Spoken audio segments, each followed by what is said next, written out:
Assalamualaikum warahmatullahi wabarakatuh. Waalaikumsalam warahmatullahi wabarakatuh. Para pemirsa NU TV Duren yang dirahmati Allah, kita berjumpa kembali di acara ngaji online. Acara ini disiarkan langsung oleh NU TV Duren, disupport oleh Nuker Lajisnu bersama LTNNU dan LDNU MBCNU Kecamatan Duren. Dan acara ini setiap malam selama bulan Ramadan akan selalu hadir di tengah-tengah kita. Kaum muslimin dan para pemirsa NU TV yang berbahagia, kali ini pertemuan malam hari ini kita akan membahas seputar tentang zakat fitrah. Bersama kita hadir dua narasumber. Yang pertama Kiai Haji Ramadan Khatib. Assalamualaikum Yai. Waalaikumsalam warahmatullahi wabarakatuh. Narasumber kita yang kedua adalah Kiai Haji Imam Sibaweh. Assalamualaikum ya Imam. Waalaikumsalam warahmatullahi wabarakatuh. Sudah kita ketahui bersama bahwa zakat adalah salah satu rukun Islam. Jadi rukun Islam ada 5, ya, syahadat, sholat, zakat, puasa, dan haji. Zakat ada 2 hal, yaitu zakat harta dan zakat badan. Nah, yang akan kita bahas pada pertemuan kita malam hari ini adalah zakat badan atau zakat fitrah, zakat jiwa. Nah, dan zakat fitrah itu sudah lazim kita lakukan di bulan Ramadan atau malam Idul Fitri. Nah, oleh karena itu kami mohon kepada Kiai Haji Ramadan Khatib untuk menjelaskan seputar zakat fitrah dan siapa saja yang wajib untuk mengeluarkan zakat fitrah, kewajibannya itu kepada siapa, kemudian berapa nilai atau barang yang dikeluarkan per badan atau per jiwa itu, dan siapa saja yang berhak menerima, serta panitia atau amil amil syar'i yang dianggap amil syar'i itu yang bagaimana. Ini monggo Yai Ramadan kami persilakan. Terima kasih. Assalamualaikum warahmatullahi wabarakatuh. Waalaikumsalam warahmatullahi wabarakatuh. Pemirsa NU TV Duren yang saya hormati, alhamdulillah pada kesempatan hari ini kita bisa ngaji bareng lagi. Topik pada malam hari ini adalah membayar zakat fitrah. Zakat fitrah, hadis Rasulullah Sallallahu Alaihi Wasallam mengatakan bahwa amal hamba itu mu'allakun bainas sama'i wal ard, masih digantungkan di malam hari raya hatta yu'addiya zakat fitri, sampai dia mendatangkan atau membayar zakat fitrah. Ketika dia membayar zakat fitrah, maka amal itu langsung dinaikkan kepada Allah Subhanahu wa taala. Nah, berangkat dari hadis yang semacam itu, maka kemudian Kanjeng Nabi mewajibkan zakat fitrah atau disebut dengan zakatul abdan, mensucikan jiwa manusia selama manusia masih hidup menjumpai bulan Ramadan dan hari raya, maka diwajibkan zakat fitrah. Orang yang meninggal pas malam hari raya tetap wajib bayar zakat fitrah. Tapi kalau meninggalnya tanggal 30 bulan Ramadan habis sholat asar, maka tidak wajib membayar zakat fitrah. Kalau habis maghrib wajib? Ya, wajib. Begitu juga anak yang dilahirkan sebelum maghrib malam hari raya, berarti dia wajib sudah diwajibkan untuk dizakati oleh orang tuanya. Kemudian kalau lahirnya setelah maghrib, maka tidak wajib zakat fitrah. Nah, oleh sebab itu orang yang berkewajiban zakat fitrah itulah diantaranya. Kemudian kalau anak kecil, orang yang sudah dewasa, orang yang tua, yang sudah pikun, itu yang wajib adalah orang yang masih sehat keluarganya. Maka kemudian Rasulullah mengisyaratkan bahwa wajibun ala nafsihi wa iyalihi wa ahli mamunihi. Yang pertama keluarganya, suami atau istri, anaknya, wa mamunihi, orang-orang yang dijamin kehidupannya, termasuk pembantu-pembantu, ya, pembantu yang dijamin kehidupannya itu harus dizakati. Dalam masalah pembantu ini ulama berbeda pendapat. Jadi pembantu yang sehari-hari hidup serumah itulah yang diwajibkan untuk dibayari zakatnya. Kalau pembantu seperti karyawan atau yang pulang itu tidak wajib untuk dizakati karena dia punya penghasilan sendiri. Sehingga pembantu yang hidup sehari-hari di rumah seakan-akan menjadi satu keluarga itulah yang suruh untuk membayari zakatnya. Lah zakat fitrah itu diwajibkan sa'un min tamrin wa sa'un min burin. Satu sok dari tamar, satu sok dari gandum atau beras. Satu sok itu berapa? Inilah fungsinya fikih kita. Ya. Jangan sok sombong mengatakan bahwa kita akan kembali pada Quran dan hadis. Tidak ada Quran hadis kok mengukur dengan kilogram, semuanya pakai takarannya zaman Rasulullah hilang sudah itu. Tidak ada. Sehingga jangan sombong mengatakan kembali pada Quran dan hadis. Ya tetap bagus, tapi kalau sudah masalah ukuran sudah berbeda. Ukuran cauan sok itu secauan. Maka kemudian dalam fikih kita bermacam-macam ya. Fikih kita yang pertama menurut mazhab Hanafi dan Hambali itu 3.800 gram atau 3,8 kilogram. Itu dua mazhab Hanafi dan mazhab Hambali. Kemudian mazhab Maliki itu 2,800 gram atau 2,28 kilo. Itu mazhab Maliki. Kemudian mazhab Syafi'i itu sama dengan mazhab Maliki. Sebetulnya mazhab Syafi'inya sendiri ya. Itu 2,8 kilogram. Itu mazhab Syafi'inya. Mazhab Syafi'i. Nah, kemudian ulama-ulama mazhab Syafi'i inilah yang berbeda-beda. Yang pertama, kalau umpama kita melihat jumhur ulama, mayoritas ulama itu 2,7 kilogram. Kemudian yang nomor 2 menurut Imam Ar-Rafi'i itu 2,614 kilogram. Jadi kemudian menurut mazhab Imam An-Nawawi ya, dari golongan As-Syafi'i juga 2,587 berarti 58 atau hampir 5,6 ya. 2,6 ya. Iya. Kemudian menurut Imam An-Nawawi itu 587. Nah, itu. Kemudian menurut Fathul Qadir dalam Mbah Yai dari Kuaron Jombang itu 2,7 kilogram. Berarti anu ya. Kemudian hampir semuanya di atas 2,5. Iya, ini yang ulama Hijaz 2,175 ulama Hijaz. Sehingga zakat fitrah yang selama ini kita pakai itu adalah ulama Hijaz. Dari mazhab Syafi'i itu diambil yang paling ringan, paling rendah, paling murah paling rendah. Kenapa saya tahu persis kalau dengan awake dhewe itu kan dulu pernah hidup di zaman tahun 1970-an ya. Luarang pangan. Ya. Ngasih sampai bulgur itu kan. Mangan didum ya, berhasil didum. Itu sehingga biar untuk menarik apa? Menarik orang mau gelem zakat itu ya golek sing murah wae. Golek sing murah. Berarti kita 2,5 selama ini. Kalau apa yang disampaikan Yai jenengan sampaikan tadi, kalau Syafi'i sendiri aslinya adalah 2,8. Nah, ya. Berarti kita 2,5 enggak langsung mengikuti mazhab Syafi'i kan gitu. Ya.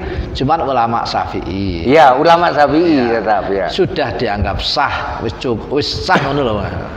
Hanya saja kalau umpama kita sebetulnya ini yang kemarin Majelis Ulama saya juga memberikan masukan di pusat itu, kemudian bikin edaran supaya zakat 3 kilo itu karena tidak ada penjelasan sehingga dianggap kok ngerubah zakat wis biasa nih 2,5 kilo kok dirubah lho ya sing biyen apa rumoso dadi ulama kan nggih hukum dhewe gitu ya. Makanya kalau saya berakatnya mazhab Syafi'i itu adalah 2,8 macam-macam. Yang paling murah hanya satu ulama Hijaz ini dan diakui itu sah-sah saja.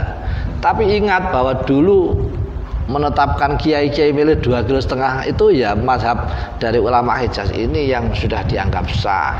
Tapi sekarang orangnya sudah wong makan ping telu nggak pernah kelaparan juga sudah bisa masuk katik sik semono wae. Mbok yo ayo ditingkatkan zakat untuk membersihkan diri kita. Barangkali akhirnya perlu ada semacam himbauan ya. Ya, dihimbau bagi yang orang jembar segini atau orang yang kaya ya dilebihi dari lebih lebih sempurna. Iya. Jadi sifatnya himbauan. Kalau nanti kalau toh dianggap tidak sah kan nanti muring-muring yang merasa ulama terdahulu kebiyen karo kiai ora 2,5 kilo kok saiki malah gak oleh. Lan itu kan nanti enggak enak. Jadi barangkali dihimbau itu barangkali. Ya, kalau urusan sah dan tidak kan ada madhab tadi, ada pendapat 2,1 sekian itu juga sudah sah kan gitu itu. Nah, itu tentang kemudian pembayarannya apakah berupa bahan makanan pokok, apakah bisa dibayarkan dengan harga sejumlah barang makanan pokok itu atau bagaimana? Ya. Karena konteksnya kita mazhab Syafi'i itu adalah makanan pokok dan dibayarkan untuk mencukupi makanan pokok di malam hari raya dan hari rayanya, itu maka mazhab Syafi'i mengklaim bahwa selain makanan pokok tidak sah. Tidak sah. Baik berupa uang maupun yang lainnya tetap tidak sah. Cuman ada mazhab Hanafi yang mengesahkan. Mazhab Maliki juga tidak mengesahkan kalau umpama zakat fitrah itu bukan barang makanan pokok. Sehingga harus dikhilafkan. Kalau orang dulu dikhilafkan. Tapi kalau mazhab Hanafi langsung apapun bentuknya, baik itu barang maupun uang maupun apa, yang penting bernilai sama dengan zakat fitrahnya, nilainya 3,8 kalau mazhab Hanafi, maka dianggap sah untuk menjadi zakat fitrah. Itu seperti itu. Nah, kemudian kalau umpama sekarang kita itu kadang-kadang masih ada yang pakai uang, ya mestinya kalau langsung pakai uangnya berarti mengikuti mazhab Hanafi 3,8 itu. Tapi kalau mau mengikuti mazhab Syafi'i, saya cenderung persis kayak dulu zaman kiai-kiai sepuh, kiai-kiai desa-desa sing menerima zakat fitrah langsung itu kan mereka kan, kalau saya melihat dalam kitab Kifayatul Ahyar dalam bab zakat tentang asnaf samaniyah, itu man istaghala bi ilmi syariah itu halal lahu zakah, mereka dia halal untuk menerima zakat dan diperbolehkan. Itu penafsiran man la kasba wala mala, sehingga dikembangkan oleh Syekh Taqiyuddin As-Subki dalam kitab Kifayatul Ahyar. Itu man la mala itu artinya orang yang mestinya kalau umpama malam dia mestinya istirahat esek gelem ulang ngaji, itu kan menyita waktu. Yang mestinya sore mestinya esek iso kerja nang alas tapi ndek wis cukup waktune gawe mulang ngaji. Itu Syekh Taqiyuddin As-Subki sehingga mengatakan bahwa orang guru ngaji, mulang ngaji, kiai-kiai desa itu orang yang mustahik berhak untuk menerima zakat. Maka kemudian dulu saya ingat betul ngaji di desa iku nggawa duit desa. Dituntun karo kiai ini, ngene le, bayar sampean tunggu beras nang aku sik. Pak Yai, kalau tumbas beras jenengan tambah ajeng tambah zakat. Niki duwike beras putih, beras dibehke. Mari kon dituntun wis iki beras mulai zakat. Nah, terus beras iku diserahno kula damel zakat kula teng jenengan. Ditampa karo kiai ini. Lah kiai ini kan sudah milik kiai. Karena milik kiai mau dijual lagi ya, itu terserah kiai, terserah itu. Soalnya kalimatnya tadi sang santri yai zakat zakat kula paringaken dhateng jenengan. Ya, bukan panitia itu. Berarti pribadi langsung. Lah nek panitia lain, makanya ini nanti harus menyediakan beras sendiri. Jadi kalau umpama panitia enggak boleh menjual praktek enggak boleh karena dia bukan. Terus ngeten Yai, tadi kalau guru ngaji atau kiai, jadi karena meluangkan waktunya untuk bekerja itu digunakan untuk nguruk ngaji dan sebagainya, sudah bisa berhak menerima zakat. Ini masuk pada kelompok asnaf apa? Nah, ini itu karena ada di ketentuan kan ada 8 asnaf itu. Kalau saya saya ikut penafsiran Syekh Taqiyuddin As-Subki itu kelompok dari fuqara dan masakin. Oh, fuqara dan pengembangan fuqara dan masakin itu adalah man la mala wala kasbaiku. Jadi orang duwe duit, orang duwe penghasilan sing tetep ngono. Sing tetep walau bahkan di akhir itu Syekh Taqiyuddin mengatakan walau ghaniyan, walaupun dia itu orang kaya, kalau pulang ngaji tetap berhak untuk menerima karena demi kemaslahatan atau syiar dari Islam itu dibawa oleh orang-orang yang pulang ngaji. Itu Syekh Taqiyuddin As-Subki. Sehingga itu berarti masuk pada fuqara wa masakin. Iya. Terus itu ya kalau dikembangkan di mana di Sa'adur Rafiq itu apa itu saya pernah membaca. Jadi yang dimaksud bahwa orang yang tidak tercukupi kebutuhannya ghalibul umur, artinya aset yang ada itu nggak cukup. Kalau misalnya nggak kerja, yang dimaksud tercukupi kebutuhannya itu sepanjang ghalibul umur itu maksudnya mohon dijelaskannya. Orang yang tercukupi kebutuhannya itu maksudnya adalah penghasilan yang tetap yang bisa menjadi ukuran bahwa contohnya gini, kalau orang kerja biasanya saya gajinya itu 1 juta 1 bulan, walaupun sebetulnya 1 juta itu belum kriteria masuk kategori umum, itu masih di bawah standar ya. Tapi karena dia sudah bisa mengukur bahwa menimbang-nimbang 1 juta harus saya cukupkan, itu sudah orang yang bisa menghidupi sendiri. Itu artinya itu masuk fakir apa belum kan itu, atau miskin artinya barang bodoh didik cukup irit saja ini sudah pada tingkat di bawah di bawah garis kemiskinan lah atau wis nggak normal lah. Wis nggak normal, untuk makannya sudah nggak normal, hidupnya nggak normal. Jadi kalau toh ada mungkin apa mangane mbek sambel toh atau apa, sehingga yang dimaksud dengan cukup itu adalah dalam makan sandang pangan, papannya itu cukup dan itu dalam kondisi wajar. Makanya kan kemudian yang namanya fakir, fuqara dan masakin itu terus berkembang terus, penafsirannya sampai kapanpun masih ada. Karena apa?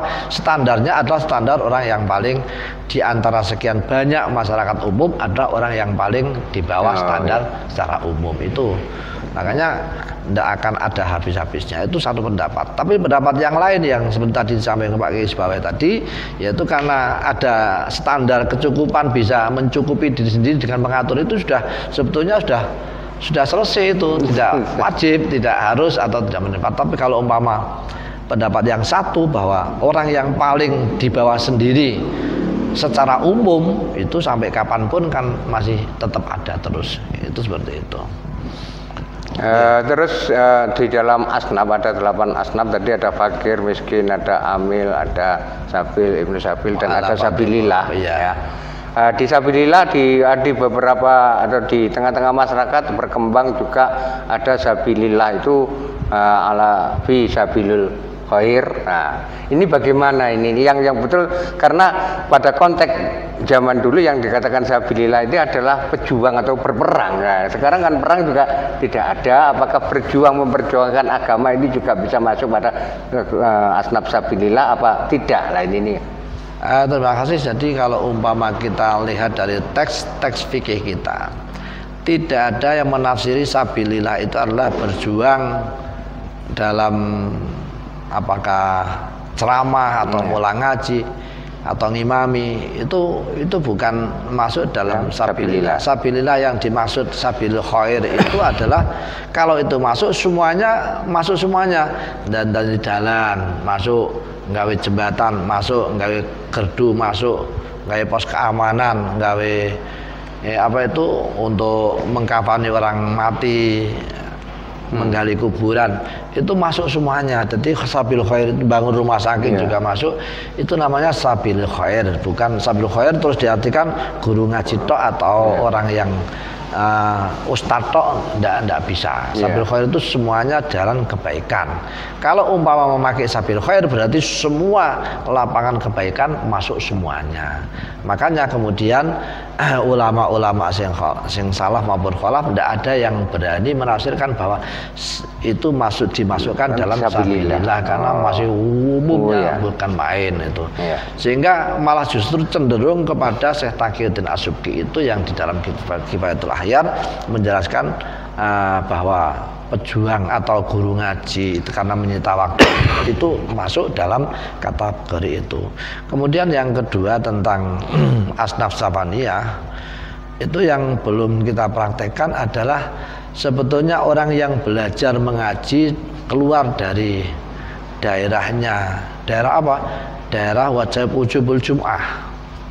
Ujubul jum'ah itu umpama ya satu desa wajib Jumat sini, dia keluar dari desanya terus kemudian mondok atau bertempat tinggal di sana, itu sudah termasuk bagian dari Ibnu Sabil.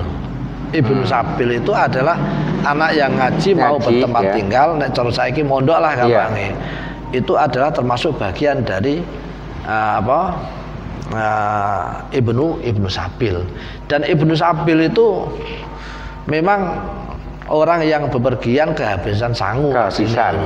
Tapi ternyata kalau ditelusuri ternyata Ibnu Sabil kehabisan sangu itu karena untuk biaya cari ilmu, biaya itu ternyata masuk di situ. Berdakwah atau apa? Iya, bisa itu seperti itu. Makanya cenderunglah kalau umpama dan itu tidak memandang bahwa kondisinya seperti apa, itu secara teks sudah bisa berhak. Sehingga kalau umpama orang santri dikasih zakat itu masih sangat memungkinkan ya. Terus kemudian tadi saya menyangkut masalah kepanitiaan karena panitia itu kan tidak masuk amil syar'i. Sehingga solusinya kalau saya kembali pada Syekh Taqiyuddin yang jadi ketua panitianya, yang jadi di serai panitia itu ya guru ngajinya situ, insya Allah aman-aman saja lah. Atau sekarang banyak ini. Atau kalau tidak guru ngaji misalnya ya karena tukang adzan atau tukang imami yang kebetulan dia fakir. Betul. Terus ketika dia jadi panitia lah, bukan amil karena bukan amil syar'i. Tapi kan akhirnya diatur, bukan berarti maksudnya khilaf. Misalnya yang namanya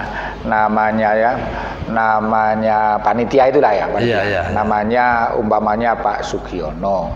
Pak Sugiono niki zakat kula, fitrah kula paringaken dhateng jenengan.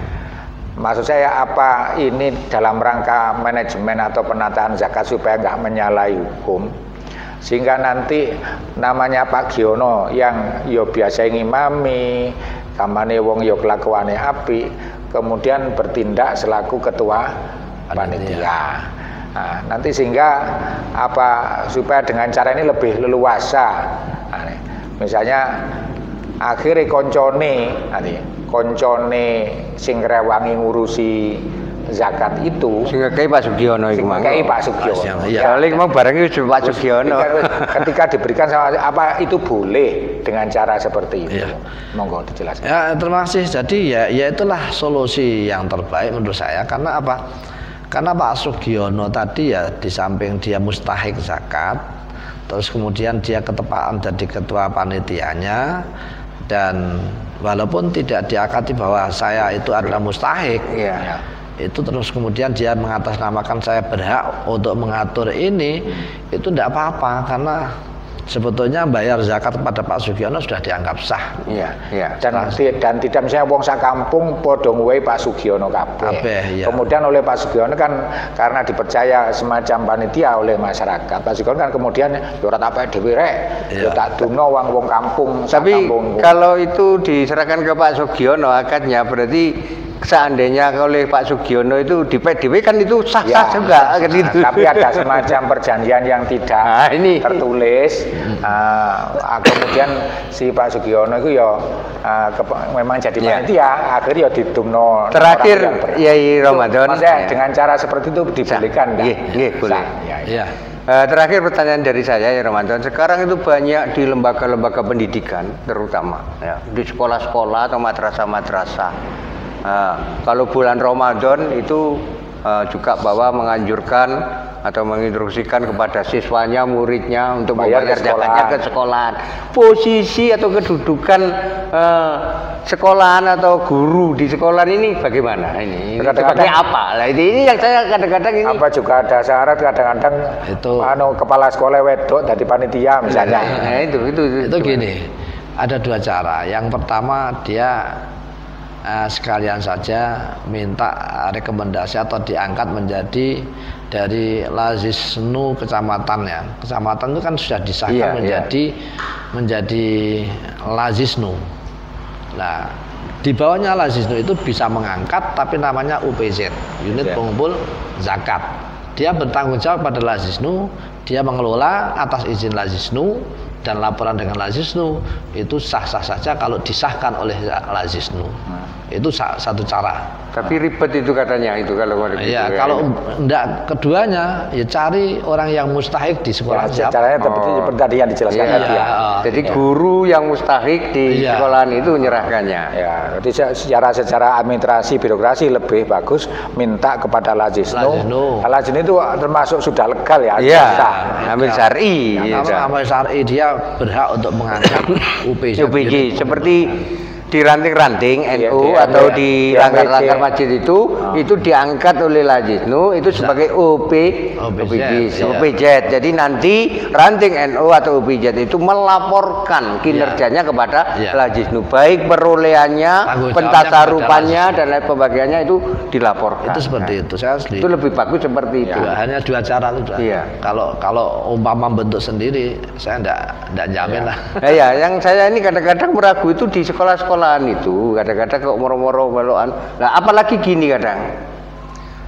Ini di sekolahan itu karena ada sekolahan program pembangunan penambahan sarana fasilitas. Ternyata pengumpulan uang zakat itu digunakan untuk membiayai itulah. Ini kan bagaimana kan itu? Nah, itu berarti yang bangun ya yang miskin-miskin ini. Coba nanti kalau umpama dengan barangkali teman-teman ada yang mendengarkan ngaji seperti ini, yang dulu-dulu itu pendapatnya siapa yang mengasih solusi seperti itu.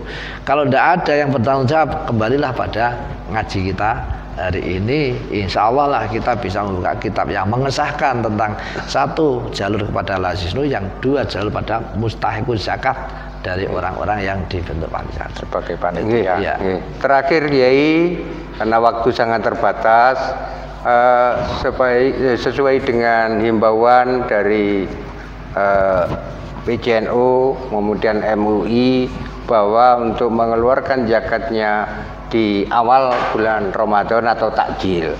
Satu itu. Yang kedua, di dalam pandemi corona ini bagaimana agar nanti panitia atau amil syar'i cara-cara yang tepat untuk pengelolaan atau penerimaan zakat ini. Monggo.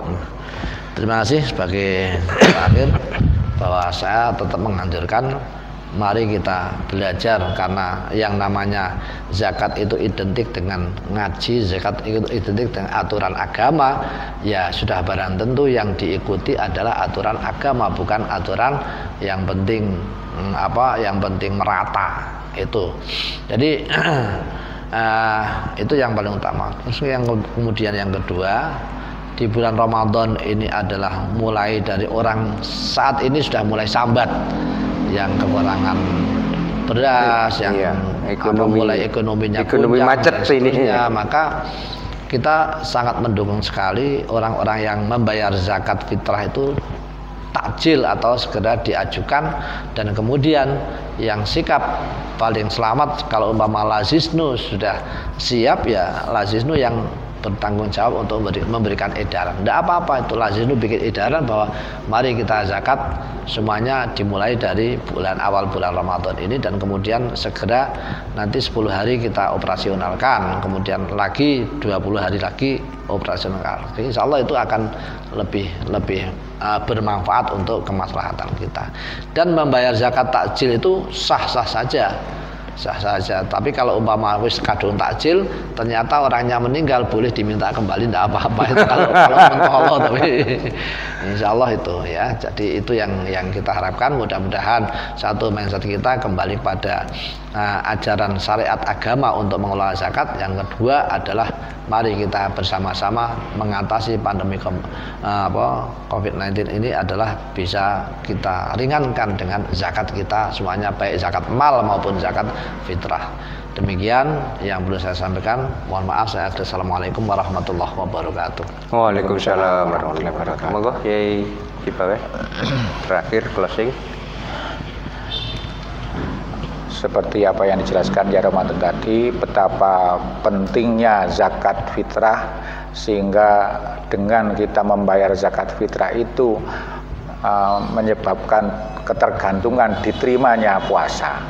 Nah ini hikmah yang kita ambil, berarti kita sebagai warga muslimin, muslimat, nahdiyin, nahdiyat, maka hendaklah kita tidak hanya khusyuk dalam melaksanakan ibadah, tapi juga kita peduli kepada kepentingan masyarakat. Antara lain kepedulian kita adalah membantu sesama melalui zakat fitrah, melalui zakat mal. Semoga kita senantiasa diterima oleh Allah puasa kita, zakat kita, dan tentunya seluruh ibadah kita akhirnya kita menjadi orang yang husnul khotimah. Amin. Amin. Amin. Terima kasih Kiai Ramadan, terima kasih Kiai Imam Sibawe, para pemirsa NUTV yang dirahmati Allah. Maksud hati ingin bersama para pemirsa semuanya, tetapi waktu sangat terbatas sehingga kita harus mengakhiri pertemuan pada malam hari ini. Mudah-mudahan kita semuanya selalu mendapatkan perlindungan dan pertolongan Allah Subhanahu wa Ta'ala. Dan para pemirsa sekalian, agar tayangan ngaji online ini terus berlangsung dan terus berlanjut di tengah-tengah kita, jangan lupa subscribe untuk selalu subscribe di setiap tayangan ngaji online NUTV Duren yang disiarkan langsung oleh NUTV Duren, didukung oleh Nukerla Jisnu, LTNNU dan LDNU MWJNU Kecamatan Duren. Terima kasih atas perhatian para pemirsa sekalian. Kurang lebihnya mohon maaf. Kami akhiri, wabillahi taufik wal hidayah. Wassalamualaikum warahmatullahi wabarakatuh. Waalaikumsalam. Allahumma salli ala sayyidina Muhammad wa ashghil zalimin bil zalimin wa akhrijna min bainihim salimin wa ala alihi wa sahbihi ajma'in.